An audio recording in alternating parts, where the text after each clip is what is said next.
الحمد لله نحمده ونستعينه ونستغفره ونؤمن به ونتوكل عليه ونعوذ بالله من شرور أنفسنا ومن سيئات أعمالنا من يهده الله فلا مضل له ومن يضلل فلا هادي له وأشهد أن لا إله إلا الله وحده لا شريك له وأشهد أن محمدا عبده ورسوله أما بعد فإن خير الحديث كتاب الله وخير الهدي هدي محمد صلى الله عليه وسلم وشر الأمور محدثاتها وكل محدثة بدعة وكل بدعة ضلالة وكل ضلالة في النار. اللهم صل على محمد وعلى آل محمد كما صليت على إبراهيم وعلى آل إبراهيم إنك حميد مجيد. اللهم بارك على محمد وعلى آل محمد كما باركت على إبراهيم وعلى آل إبراهيم إنك حميد مجيد.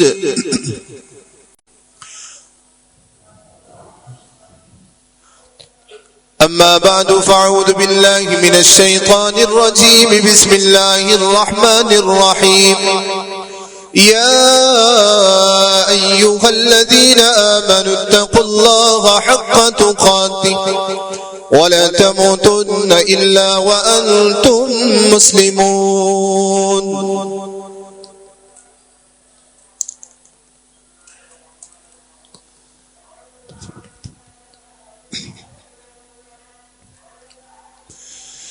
يا أيها الناس اتقوا ربكم الذي خلقكم من نفس واحدة وخلق منها زوجها وبث منهما رجالا كثيرا ونساء واتقوا الله الذي تساءلون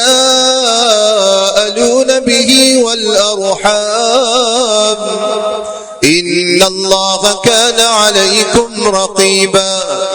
يا أيها الذين آمنوا اتقوا الله وقولوا قولا سديدا يصلح لكم أعمالكم ويغفر لكم ذنوبكم ومن يطع الله ورسوله فقد فاز فوزا عظيما.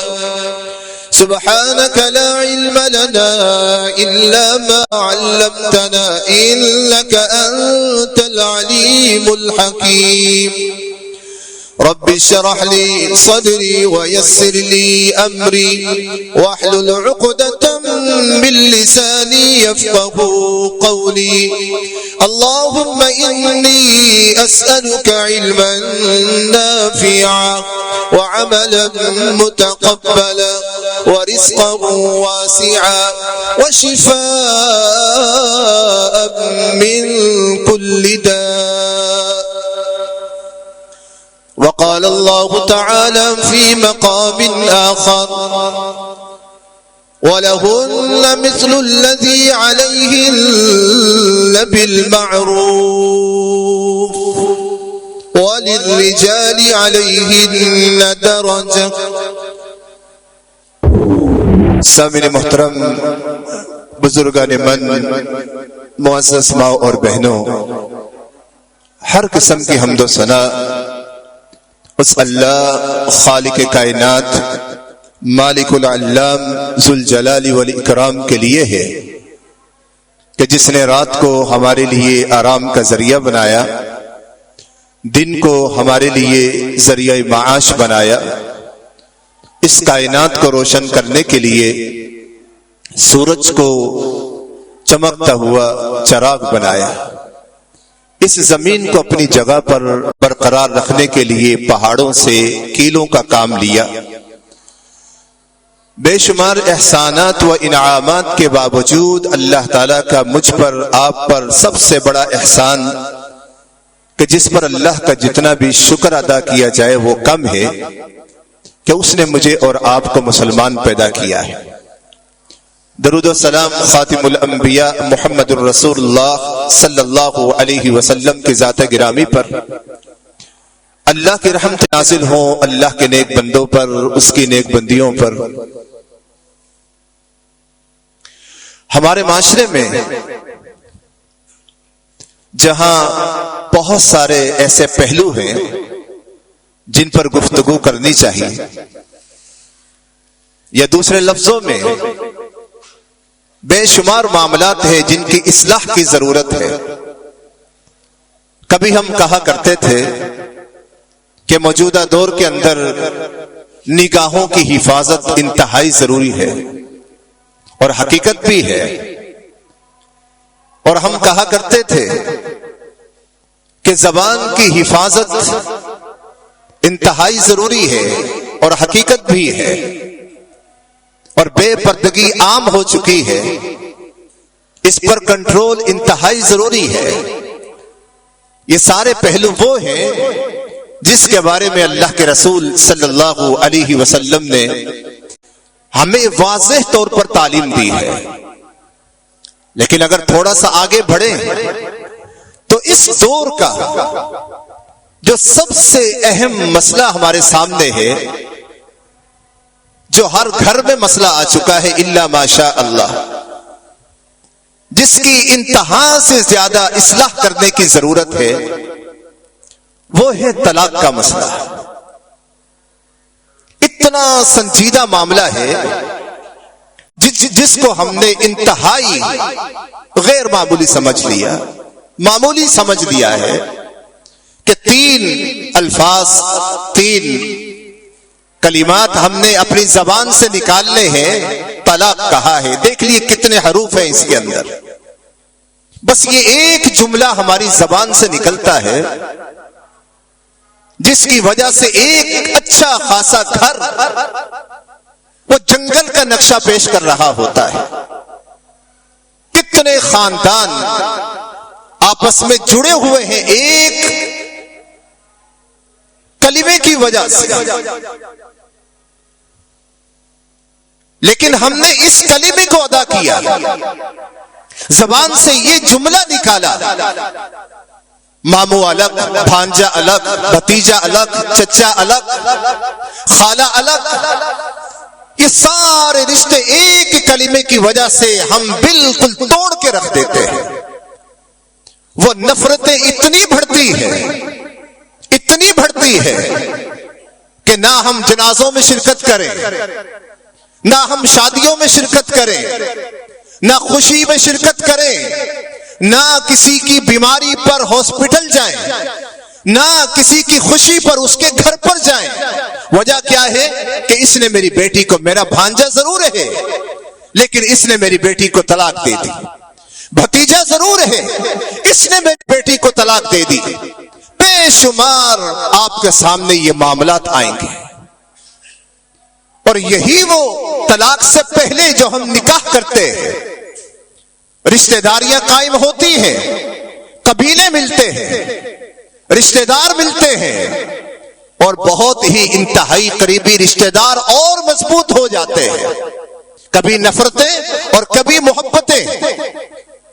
جب یہ رشتہ قائم ہوتا ہے تو اللہ تعالیٰ کو یہ رشتہ اتنا محبوب ہے، اتنا محبوب ہے میرے بزرگوں، میری معزز ماں اور بہنوں، یہ خصوصاً میرا خطاب، میرے کلمات، میرا پیغام اس مجبوری کے وقت میں کہ جب ہمارے استاد محترم اچانک ہی ان کی طبیعت انتہائی ناساز ہو گئی تو مجھے پیغام دیا کہ آپ نے جمعہ پڑھانا ہے، الامر فوق الادب کے تحت میں آپ کے سامنے کھڑا ہوں۔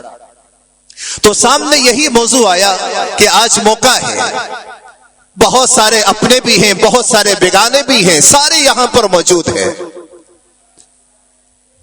لیکن افسوس یقین جانیے یہ ہوتا ہے، یہ ہماری ایک مرکزی مسجد ہے، یہ مرکزی مسجد کی یہ حالت ہے اس وقت۔ کبھی ہم اسی مسجد کو دیکھتے تھے کہ کھچا کھچ بھری ہوتی تھی خطبے سے پہلے، اور آپ دیکھ لیجئے، اب دیکھ لیجئے کہ آپ کے سامنے مسجد کی حالت کیا ہے۔ اوپر والے حال میں تو ابھی سناٹے چھائے ہوئے ہوں گے۔ تو یہ ہماری مسلمانیت ہے، اور یہ ہمارا جمعے کے لیے اہتمام ہے،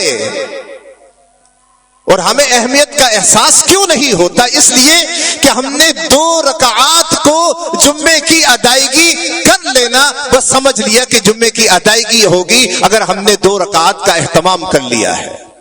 اور پھر جب 2 رکعات کا اہتمام کرتے ہیں تو یقین جانیے پھر جو ایسے اہم ٹاپک ہوتے ہیں ہمیں پتہ ہی نہیں ہوتا کہ بیان کیا ہوا ہے، کیونکہ میرے تو بال بھی مسجد میں آ کے سیٹ ہوتے ہیں، میرے تو گریبان کے بٹن بھی مسجد میں آ کے بند ہوتے ہیں، میری آستینیں بھی مسجد میں آ کے بند ہوتی ہیں، میرے سر پہ ٹوپی بھی مسجد میں آ کر میں رکھتا ہوں، کیونکہ میں اتنا بیزی ہوتا ہوں کہ سارا اہتمام بس گھر سے رہا کر آتا ہوں۔ بہرحال کہ اللہ کے رسول صلی اللہ علیہ وسلم نے فرمایا کہ جب 2 خاندان، 2 رشتہ دار، یا عام لفظوں میں کوئی شخص نکاح کرتا ہے، اللہ کو یہ عمل اتنا پسند ہے، فرمایا کہ ثلاثۃ حق علی اللہ عونہ۔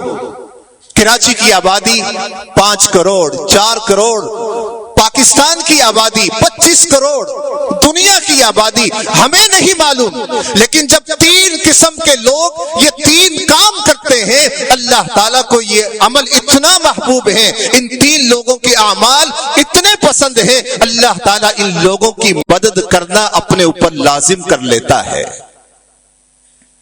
المجاہد فی سبیل اللہ، اللہ کے راستے میں جہاد کرنے والا شخص جب میدان جنگ میں نکلتا ہے تو پھر اللہ تعالیٰ اپنے اس مجاہد بندے کی مدد کرنے کو اپنے اوپر لازم کر لیتا ہے۔ پھر وہ شخص جو اپنے مالک سے، ایک غلام اپنے مالک سے ایگریمنٹ کرتا ہے کہ اگر میں آپ کو اتنی رقم دے دوں گا آپ نے مجھے آزاد کر دینا ہے، آزادی کتنی بڑی نعمت ہے، ان سے پوچھو جن کے پاس آزادی نہیں ہے۔ تو اللہ تعالیٰ اس بندے کی مدد کرنے کو اپنے اوپر لازم کر لیتا ہے کہ یہ آزاد ہو کر میری عبادت کرے گا۔ فرمایا تیسرا وہ شخص ہے وَالنَّاكِحُ الَّذِي يُرِيدُ الْعَفَافِ، تیسرا وہ شخص ہے جو نکاح اس مقصد کے لیے کرتا ہے کہ نگاہوں کی حفاظت ہو جائے، شرمگاہ کی حفاظت ہو جائے، نگاہیں جھک جائیں، اپنے آپ کو اپنی بیوی تک محدود رکھوں، گناہوں سے بچ جاؤں، برے کاموں سے بچ جاؤں، بری خواہشات سے اپنے بچا لوں، اپنے آپ کو بچا لوں۔ جب اس سوچ کے ساتھ نکاح کرتا ہے تو پھر یہ بھی اس جملے کا مصداق بن جاتا ہے کہ ثلاثۃ حق علی اللہ عونہم، کہ 3 قسم کے لوگ ایسے ہیں کہ جن کی مدد کو اللہ تعالیٰ اپنے اوپر لازم کر لیتا ہے، انہی میں سے ایک یہ خوش نصیب بھی ہے۔ پھر ہمارے ملک میں یا دنیا میں محبت کے نام پر ہم نے مختلف ایام رکھ دیے، مدر ڈے کے نام پر، اب فادر ڈے بھی آ چکا ہے، نہ جانے اور کون کون سے ڈے ہم نے بنا لیے ہیں، لیکن یقین جانیے یہ ساری کی ساری محبتیں جھوٹی ہیں۔ ماں سے محبت کر لی ہے تو مرتے دم تک کریں، باپ سے کرنی ہے تو مرتے دم تک کریں، ان کے فضائل اپنی جگہ پر ہیں۔ بہن بھائیوں سے کرنی ہے جن سے محبت جائز ہے، ورنہ اس کے علاوہ کسی کو گفٹ دینا، کسی سے گفٹ لینا، کسی کو تحفے پیش کرنا، بازاروں میں گھومنا، آئس کریم کھا لینا، کولڈ ڈرنک کا پی لینا، تھوڑا سا گھوم پھر کر آ جانا، تھوڑے دن چل جانا، یقین جانیے یہ صرف دھوکہ ہے، دھوکہ ہے، جوانی کو برباد کرنے کے اعمال ہیں۔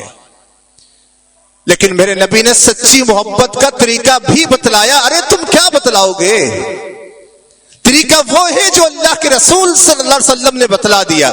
فرمایا لم یرا للمتحابین مثل النکاح، فرمایا نکاح کرنے والے جوڑے کے درمیان جو محبت پیدا ہوتی ہے ایسی محبت کی مثال ملتی ہی نہیں ہے۔ اس کے بغیر محبت حاصل ہو ہی نہیں سکتی. کتنے دعوے کر لو، کتنے ہینڈسم بن جاؤ، کتنا مال خرچ کر دو، کتنے آنسو بہا دو، کتنا خون نکال لو، کتنے لیٹر لکھ دو، کچھ بھی کر لو، اپنا گھر برباد کرتے ہو، سامنے والے کا گھر برباد کرتے ہو، اپنی جوانی کو تباہ کرتے ہو، دوسری کی زندگی کو خراب کرتے ہو. خصوصاً ہماری ماں، بیٹیاں، ہماری بہنیں اس معاشرے میں ہر شخص عورت کا، اور اسلام نے انہیں عزت دی ہے، لیکن ہم اپنی حویث کی خاطر، اپنی خواہش کی خاطر، اپنی آرزو کی خاطر، اپنی کیا الفاظ یہاں پر استعمال کروں کہ اپنی حویث کو پورا کرنے کے لیے ہم کسی کی عزت کو دباؤ پر لگا دیتے ہیں، داؤ پر لگا دیتے ہیں. یقین جانیے دنیا میں بھی مجرم اور آخرت میں اللہ کے اس سے بڑھ کر مجرم ہے. اگر یہی عمل کرنا ہے تو پھر اللہ کے رسول صلی اللہ علیہ وسلم کے طریقے کو اپنایا جائے. یا معاشر الشباب من استطاع منکم الباء فلیتزوج. اے نوجوانوں کی جماعت، یہ لیٹر دے کر، یہ گفٹ دے کر گھوم پھر کر اپنی حویث کو پورا نہ کرے. جو شادی کی طاقت رکھتا ہے، جس کے پاس طاقت ہے، زندگی اکیلا بیچلر نہیں گزار سکتا ہے، تو پھر اسے چاہیے کہ پھر وہ شادی کر لے. پھر اسی حدیث کے اندر آگے ذکر کیا گیا کہ اس شادی کا فائدہ کیا ہوگا. نظریں جھک جائیں گی، نگاہوں کی حفاظت ہو جائے گی، شرمگاہ کی حفاظت ہو جائے گی. لیکن اگر اس عمل کو نکاح کے بغیر کیا ہے تو نظریں ہمیشہ کے لیے ذلت کا سبب بن جائے گی. دنیا میں ذلت ہوگی، آخرت میں ذلت ہوگی. تو عمل وہ کیجئے جو اللہ کے رسول صلی اللہ علیہ وسلم نے ہمیں بتلایا ہے. جب اس عمل کو اپناتے ہو، نکاح کرتے ہو، جائز عمل کو اپناتے ہو، تو پھر اللہ کے رسول صلی اللہ علیہ وسلم نے فرمایا کہ اربع من السعادہ، اربع من السعادہ، 4 کام سعادت مندی ہے. کسی کو گرل فرینڈ مل جائے یہ کوئی سعادت مندی نہیں. کسی کو اچھے گھر کی لڑکی سے محبت ہو جائے یہ سعادت مندی نہیں. ارے سعادت مندی بتلایا کس نے؟ محمد الرسول اللہ صلی اللہ علیہ وسلم نے. کس کو کہا سعادت مندی؟ کس عمل کو سعادت مندی کہا؟ فرمایا اربع من السعادہ، 4 کام خوش نصیبی ہے، سعادت مندی ہے. جس شخص کو اس کا سامنا ہو جائے، یہ عمل اپنا لیتا ہے، اس سے بڑا کوئی خوش نصیب نہیں ہے. کون سے کام ہیں، کون سی چیزیں ہیں؟ انہی میں سے ایک فرمایا الجار الصالح. اچھا پڑوسی کسی کو میسر آ جائے یہ بہت بڑی سعادت مندی ہے. اس لیے کہ پڑوسی کی حیثیت ایسے ہے جیسے باغیچے میں ایک مالی کی حیثیت ہوتی ہے جو اسے پانی دیتا رہتا ہے پھولوں کو، اور جب وہ پانی دینا چھوڑ دیتا ہے تو پھول اور باغیچہ پورا ہی مرجھا جاتا ہے. لیکن اس پڑوسی کی حیثیت ایک مالی کی حیثیت ہے. جب تک اپنے پڑوسی کے ساتھ اچھا ہے، کسی کو جرت نہیں ہے کہ کسی کی گھر کی طرف وہ نگاہ بھی اٹھا سکے، نگاہ اٹھا سکے. لیکن جب پڑوسی بگڑ جاتا ہے تو پھر راستے کھل جاتے ہیں. تو اچھے پڑوسی کی دعائیں کیا کریں. اچھا پڑوس حاصل کرنے کے لیے اللہ سے فریاد کیا کریں. والمرکب الحنی، آرام دہ سواری کسی کو میسر آ جائے یہ بھی سعادت مندی. اور اسی کے ساتھ ساتھ جو اس کے اندر خاص پوائنٹ ہے الجار الصالح والمرکب الحنی، فرمایا المرأة الصالحہ. اللہ اکبر. میری اللہ سے دعا ہے جن کی ہیں اللہ ان کو نیک بنا دے اور ان کو اپنی بیویوں کے لیے نیک بنا دے. جن کی شادیاں نہیں ہوئی ہیں اللہ تعالیٰ انہیں نیک بیویاں، اچھے گھرانے میسر فرما دے. الجار الصالح والمرکب الحنی المرأة الصالحہ. نیک بیوی کا میسر آ جانا میرے بھائیوں، میرے دوستوں، میرے بزرگوں، یہ اللہ تعالیٰ کی طرف سے بہت بڑی سعادت مندی ہے. لیکن یہ چند باتیں میں نے گھما پھرا کر اس مختصر ٹائم میں آپ کے سامنے رکھی. لیکن ایک وقت ایسا آتا ہے کہ کچھ اپنوں کے وار ہوتے ہیں، کچھ بیگانوں کے وار ہوتے ہیں، اور کچھ ہمیں خود مرنے کا شوق ہوتا ہے. کچھ شہر کے لوگ وہ ظالم ہوتے ہیں. مقصد یہ ہے کہ کچھ میرے اعمال کی وجہ سے میرا گھر برباد ہوتا ہے، اور کچھ میں کسی کی باتوں پر دھیان دیتا ہوں پھر میرا گھر برباد ہوتا ہے. اور کبھی اپنے، کبھی ساس ہے، کبھی سسر ہے، کبھی دونوں طرف سے والدین کی بیچ میں دخل اندازی، میں سمجھتا ہوں موجودہ دور کے اندر گھروں کی بربادی کا ایک سبب دونوں طرف سے والدین کی دخل اندازی یہ گھر کو برباد کر دیتی ہے. وہ میں اکثر کہا کرتا ہوں کہ اپنے بچوں کی زندگی کو برباد نہ کریں. چھوٹی چھوٹی بات کی شکایت بیچارہ سارا دن کام کر کر کے تھکا ہوا ہوتا ہے، گھر آتا ہے اتنے پیارے پیارے جملے سننے کو ملتے ہیں، اتنے پیارے بچے ہیں، اتنی اچھی بیوی ہے، لیکن کیا ہے جملے سنے اور طلاق کی نوبت آتی ہے. یہ اللہ کی قسم مذاق نہیں، یہ حقیقت ہے. میرے خیال میں ہم سے اچھے تو پھر وہ ہندو ہے. میں آج سے 1 یا 1.5 ماہ پہلے ٹنڈو آدم گیا. ایک کمیونٹی ہے پوری وہاں پر. گھر پہ صفائی کرنے والی ایک لڑکی آتی ہے، اس کا شوہر اس پر بہت زیادہ ظلم کرتا ہے. اتنا ظلم ہے کہ ان کی ساس کو گھر پہ بلایا، اور بلانے کے بعد کہا کہ یعنی لڑکی کی ماں کو بلایا کہ آپ اس کو اس سے آزاد کیوں نہیں کر لیتے، رشتہ ختم کیوں نہیں کر دیتے، کہ ظلم کرتا ہے، شراب پیتا ہے، شراب عام ہے ہندوؤں میں، اس کے حقوق پورے نہیں کرتا ہے، اس کو روٹی نہیں دیتا ہے. یہ ساری داستان ہمیں آ کے بیان کرتی ہے. کیا وجہ ہے؟ اللہ کی قسم اس عورت کا جواب تھا کہ ہمارے ہاں جب شادی ہو جاتی ہے، امیر ہے غریب ہے، ہم شادی کر دیتے ہیں، لیکن ہم طلاق دینے کو یا خلا لینے کو اپنی بیوی کو، بیٹی کو آزاد کروانے میں ہم اپنی آر سمجھتے ہیں، شرم محسوس کرتے ہیں. لیکن ہم ہیں کہ ہم فخر محسوس کرتے ہیں. گئی اور آ جائے گی، ارے آ جائے گی، بیوی مل جائے گی، زینب تھی فاطمہ آ جائے گی. اور بیوی کو شوہر عبداللہ تھا، زید مل جائے گا، بکر مل جائے گا، عمر مل جائے گا. مجھے صرف یہ سوال کرنا ہے جو تمہارے معصوم بچے ہیں ان کو والدین ملیں گے؟ تم نے اپنی زندگی کے مزے لے کر پوری زندگی گزار کر اب نئے نئے راستے اختیار کر رہے ہو. یہ معصوم بچے اسکول میں جائیں تو والد کا نام کیا، والد کیوں نہیں آتے، جاؤ لے کر آؤ. وہ معصوم بچہ کیا جواب دے، وہ بیٹی کیا جواب دے؟ اللہ کی قسم آنکھوں میں آنسو ہوتے ہیں کہ اسکول والوں کو میں اپنی ہسٹری کیا بیان کروں، میں کتنی مجبوری میں پڑھنے کے لیے آ رہا ہوں. لیکن کیا ہے ہمارا کردار، ہمارا کریکٹر، ہمارا اخلاق یہاں تک ہے کہ ہم نے کسی کا خیال نہیں کیا.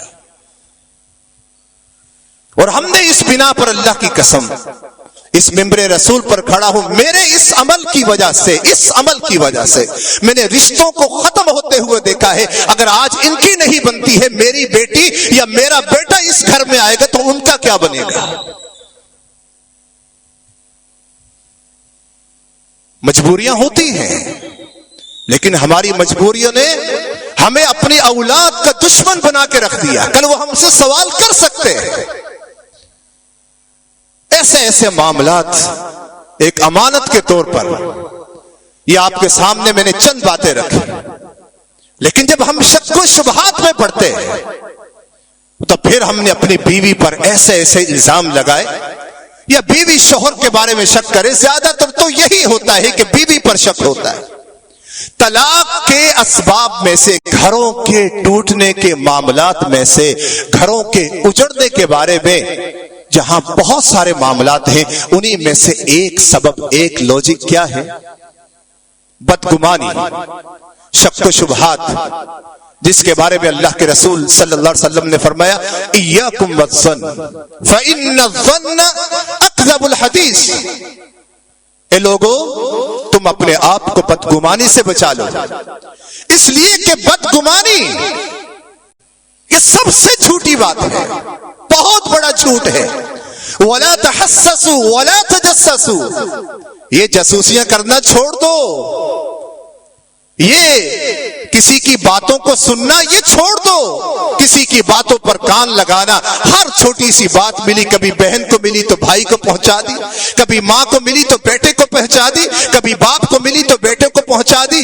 وہ بیچاری سب کچھ چھوڑ چھاڑ کے آئی, ہم نے اس کے گھر کو برباد کر دیا. کیوں؟ پھر بعد میں جملہ کہتا ہے, مولوی صاحب کیا کروں, بیوی کی مانوں یا اپنے والدین کی مانوں؟ یہ شک و شبہات, یہ دخل اندازیاں ہمیں بہت دور لے جاتی ہیں. ہم نے تحقیق کا دامن چھوڑ دیا, ہم نے قرآن و سنت کی تعلیم کو چھوڑ دیا. یا ایھا الذین آمنوا اجتنبوا کثیرا من الظن ان بعض الظن اثم ولا تجسسوا. بعض بدگمانیاں گناہ تک لے جاتی ہے. فرمایا, اس لیے فرمایا کہ جاسوسی نہ کیا کرو. پھر کہا, میں نے ماں کی سن لی, میں نے بہن کی سن لی, میں نے بیگانے کی سن لی, میں نے فلاں کی سن لی, لیکن کیا کہا؟ یا ایھا الذین آمنوا یا ایھا الذین آمنوا ان جاءکم فاسق بنبأ. پہلی آیت دوسرے رکوع میں, اور یہ پہلے رکوع کے اندر سورۃ الحجرات. اے لوگو, اگر تمہارے پاس کوئی خبر لے کر آ جائے, فاسق آ جائے, تو اس کی خبر کے اوپر کان نہیں دھرنے, اس کی تحقیق کر لیا کرو. ان جاءکم فاسق بنبأ فتبینوا ان تصیبوا قوما بجہالہ فتصبحوا علی ما فعلتم نادمین. کان تو دھر دیے, فیصلہ بھی کر دیا. فیصلہ کر لینے کے بعد تمہارے پاس, تمہارے مقدر میں سوائے پچھتاوے کے کچھ اور نہیں. صرف ایک واقعہ اور بات کو ختم کرتا. بدگمانیاں عروج پر ہو تو طلاق کا سبب بنتا ہے. اللہ کے رسول صلی اللہ علیہ وسلم کے دور میں ایسا واقعہ پیش آیا ہے. شخص کون ہے؟ زمزم بن قتادہ. زمزم بن قتادہ اللہ کے رسول صلی اللہ علیہ وسلم کی خدمت میں حاضر ہوئے اور ڈائریکٹ آ کر یہ کہا, ان امراتی ولدت غلاما اسود. یہ اللہ کے رسول, میری بیوی نے آج ایک بچے کو جنم دیا ہے جو ٹوٹلی کالا ہے, کالا رنگ ہے. مقصد کیا ہے؟ یہ الفاظ کہہ کر بیوی پر شک کیا. میں نہ کالا ہوں نہ میری بیوی کالی ہے, لیکن بچہ کالا پیدا ہوا ہے. ہمارے جیسا کوئی مولوی ہو, اللہ کی قسم مسجد میں ہوں, چودھری صاحب یہ تو معاملہ بہت خراب ہے, یہ تو آپ کی عزت کا معاملہ ہے, یہ تو نہیں ہونا چاہیے تھا, یہ کیسے ہو گیا, ایسے ہو نہیں سکتا ہے. لیکن اللہ کے رسول صلی اللہ علیہ وسلم گھروں کو بنانے والے, خادم انسانیت, محسن انسانیت, خاتم الانبیاء, بالکل عرب کی سطح پر اتر کر ان کے دماغ کو سمجھتے ہوئے, ان کے کلچر کو سمجھتے ہوئے, ارد گرد کے ماحول کو سمجھتے ہوئے انہی کی زبان میں بات کی. آنے والا ایک بدو ہے آنے والا, گاؤں سے آیا تھا, ڈائریکٹ سوال کیا. اور صحابہ کرام یہی انتظار کرتے تھے کہ کوئی اعرابی آ جائے, دیہاتی آ جائے, کیونکہ اس کے سوال کے اندر کوئی لگی لپٹی نہیں ہوتی, سیدھا سوال کرتا ہے. تو جب سوال کیا آپ صلی اللہ علیہ وسلم نے معاملے کو سلجھانا تھا, لیکن اس سلجھانے کے لیے آپ صلی اللہ علیہ وسلم نے پہلا سوال کیا کیا؟ ہل لک من ابل, مجھے یہ بتلاؤ آپ کے پاس کچھ اونٹ ہیں؟ کہا نعم, جی ہاں اونٹ ہیں. ما الوانھا, اندازہ کیجئے, سمجھانے کا انداز دیکھیے. اور ہمیں یہی پیغام دیا ہے, وہ تو دیش میں ہے, اس کو تو دوسری بیوی چاہیے, لیکن آپ دیش میں کیوں آ رہے ہو؟ آپ اس کو یہ رغبت کیوں دلا رہے ہو؟ آپ اس کے شک و شبہات کو اور مضبوط کیوں کر رہے ہو؟ آپ کے اوپر بہت بڑی ذمہ داری ہے. ما الوانھا, کہا حمر, اونٹ ہیں لیکن سرخ کلر کے ہیں. تو آپ صلی اللہ علیہ وسلم نے پھر سوال کیا, ذرا غور کرنا, سوال کیا کیا؟ یہ نہیں کہ کوئی اور طریقے بتلائے چھوڑ دو، شک میں نہ جاؤ، بس اس کو بات کو یہیں پر رکھ لو، کوئی اور شادی کرنی ہے تو کر لینا، نہیں، الفاظ کہے فَهَلْ فِيهَا مِنْ أَوْرَقٍ، یہ بتلاؤ جو یہ سرخ کلر میں ہے اس میں کوئی خاکی کلر کا ہے؟ کہا نعم وہ بھی ہے۔ تو پھر اللہ کے رسول صلی اللہ علیہ وسلم نے سمجھانے کے لیے کہا اَنَّا تَرَى ذَلِكَ، یہ خاکی کلر کا کہاں سے آیا؟ تیرے تو سارے اونٹ ہی سرخ کلر کے ہیں، یہ خاکی کلر کا کہاں سے آ گیا؟ اب بدو جواب دے رہا ہے، کیا جواب دیا؟ قال عرق نزعه، ہو سکتا ہے میں بھی پوسیبل یہ چیز ہے، کون سی؟ ننیال میں ددیال میں کوئی ہوگا کالے رنگ کا، تو یہ رگ اسی طرف گئی، اسی کے ساتھ اس کی بھی مشابہت ہو گئی، ہو سکتا ہے ایسے ہو جائے۔ یہ بدو آگے سے جواب دے رہے ہیں، اتنا اس انداز میں آپ صلی اللہ علیہ وسلم نے جہاں تک پہنچنا تھا وہاں تک پہنچ گئے کہ پہلے ان کے سنو یہ کیا کہتے ہیں۔ اس کے بعد آپ صلی اللہ علیہ وسلم نے فرمایا فَلَعَلَّ هَذَا نَزَعَهُ عِرْقٌ، ممکن ہے جیسے وہاں پر رگ مل گئی ننیال میں ددیال میں، یہاں بھی کوئی رگ مل گئی اور یہ بچہ جو ہے نا اسی کے اوپر اسی مشابہت میں آ چکا ہو، تو یہ سرخ نہیں ہوا بلکہ خاکی کلر میں آ گیا۔ تو یہ کیا تھا؟ یہ اللہ کے رسول صلی اللہ علیہ وسلم نے حل بتلایا کہ شک و شبہات تو ہو گئے لیکن اس کا حل کیا ہے، گھر کو بنانا کیسے ہے۔ بعض دفعہ ہمارے بعض بھائیوں کا جملہ یاد آتا ہے، بھائی ہم توڑنے والے نہیں ہیں، اگر جڑنے کی بات کرنی ہے تو ہم جوڑ سکتے ہیں، لیکن آج بہت دیندار قسم کے گھرانوں کے اندر اللہ کی قسم اس طلاق کو جو ہے ہم نے مذاق بنا کے رکھ دیا، اور پھر ایک گھنٹہ نہیں گزرتا ہے، چند گھنٹے چند ایام نہیں گزرتے ہیں کہ ہم پھر پچھتاتے کتنا ہے۔ میرے نبی کی اس حدیث کو سامنے رکھ کر انشاءاللہ آئندہ موقع ملا تو اسی بات کو شروع کروں گا۔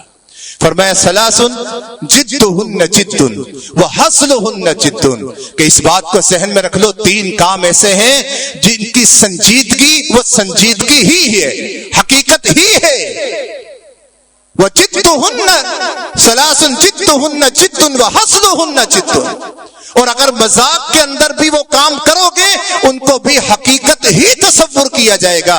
النکاح والطلاق والرجعہ، نکاح کرو گے حقیقت ہی تصور، طلاق دے گو مول صاحب میں تو بس ایسے بیٹھا تھا، بس الفاظ نکل کے، بھائی الفاظ ہی تو نکلتے اور کیا نکلتا، الفاظ ہی نکلتے ہیں، بس غصہ آ گیا، کوئی پیار سے بھی طلاق دیتا۔ والرجعہ، رجوع کر لیا، نہیں بس میں نے تو معاشرے کو دکھانا تھا کہ میری بیوی ہے، یقین جانے اس کے اوپر ریل واقعہ۔ ہماری اسی مسجد میں ایک ساتھی میرے پاس آئے، پوری تفصیل ہے اس کی، انشاءاللہ آئندہ موقع ملا تو میں اسی واقعے سے اس بات کو شروع کروں گا کہ ہم بچوں کے ساتھ مذاق کرتے ہیں، بیوی کے ساتھ مذاق کرتے ہیں، ہم نے شریعت کو بھی مذاق بنا لیا ہے۔ وہ بیوی کو رکھنا اس لیے چاہتا تھا کہ بس لوگوں کو پتہ چل جائے میں نے طلاق نہیں دی لیکن اپنے گھر میں نہیں لاؤں گا، رہے گی سسرال ہی میں۔ یہ واقعہ ہے۔ تو میرے بھائیوں سوچنے کا موقع ہے، اور ہمارے بزرگ بھی یہاں پر بہت سارے موجود ہیں، میں کہتا ہوں قرآن و سنت سب سے اوپر۔ اس کے بعد ان بزرگوں کو دیکھیں جنہوں نے 70 سال کی زندگی گزار کر آج بھی ان کے اندر وہ پیار ہے کہ جو آج نوجوان جو کپل ہے اس کے درمیان پیار نہیں ہے۔ ان سے پوچھ لو، کوئی کسوٹی پوچھ لو، کوئی نسخہ پوچھ لو کہ کیا وجہ ہے تمہاری محبت آج تک پروان چڑھ رہی ہے، ہمیں ایک مہینے میں گھر کی بتیاں، گھر کی لائٹیں، گھر کی روشنیاں، گھر میں جو ہم نے سجاوٹ کی ہے وہ ختم نہیں ہوئی ہے، بیوی کا منہ ہی سیدھا نہیں ہے، یا شوہر مجھ سے سیدھے منہ بات نہیں کر رہا۔ تو ان اسباب پر غور کریں کہ اسباب کون کون سے ہیں۔ اللہ سے دعا ہے کہ اللہ تعالیٰ مجھے اور آپ کو ان باتوں کو سمجھنے کی توفیق عطا فرمائے، اور اللہ تعالیٰ مجھے اور آپ کو سمجھ لینے کے بعد عمل کرنے کی توفیق عطا فرمائے۔ وآخر دعوانا الحمدللہ رب العالمین۔